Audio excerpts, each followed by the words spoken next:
Hello అండి, welcome back to my YouTube channel. ఎప్పుడు మనము బెండకాయతో ఫ్రై కాకుండా ఇలా పులుసు కూడా ట్రై చేయాలి. అన్నంలోకి అయితే చాలా బాగుంటుంది, మీరు జారు మింగుతారు అంతే. సో ఇప్పుడు దానికోసం ఒక గిన్నె పెట్టుకొని ఆయిల్ వేసిన తర్వాత పోపు సన్నగా తరిగిన ఉల్లిపాయ, పచ్చిమిర్చి, కరివేపాకు వేసుకొని అంతా ఫ్రై అయ్యేంత వరకు ఇలా ఎర్రగా అవ్వాలండి. ఫ్రై అయ్యేంత వరకు వెయిట్ చేసిన తర్వాత మనం సన్నగా తరిగి పెట్టుకున్న బెండకాయని కూడా వేసేసుకోవాలి. నేనైతే ఇక్కడ బెండకాయని ఒకరోజు ముందే కట్ చేసి ఫ్రిడ్జ్లో పెట్టుకుంటానండి. ఇలా చేయడం వల్ల బెండకాయ డ్రై అవుతుంది, బంక కొంచెం తగ్గిద్ది. దాంతో కలిసేట్టుగా ఒకసారి ఫ్రై చేసుకోవాలి. ఫ్రై చేసుకున్న తర్వాత ఎమ్మటిని నేను ఉప్పు, పసుపు వేస్తున్నాను. అంతా కలిసేట్టుగా ఒకసారి ఫ్రై చేసుకోవాలి.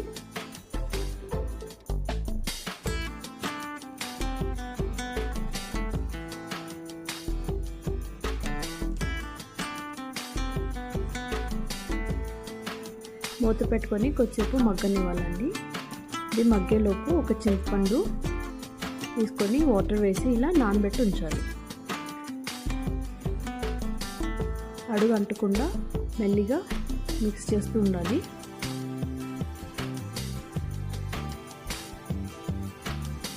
కొద్దిగా బెండకాయలు మెత్తబడిన తర్వాత ఇలా మిక్స్ చేసి అందులో కొద్దిగా కారం వేసుకోవాలి.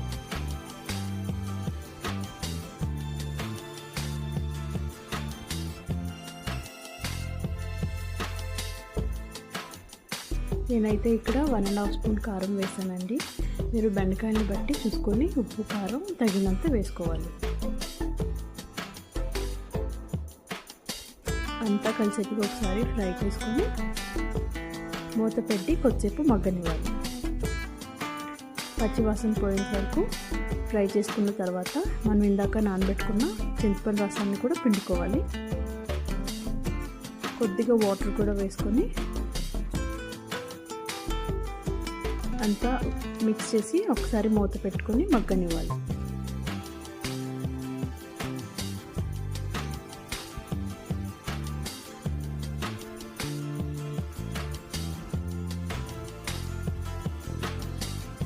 ఈ పులుసు అన్నంలోకి అయితే చాలా బాగుంటుందండి. దీంట్లో కాంబినేషన్ ఒడియాలైనా లేకపోతే ఆమ్లెట్ అయినా వేసుకుంటే చాలా బాగుంటుంది. కొత్తిమీర వేసుకొని సర్వ్ చేసుకోండి.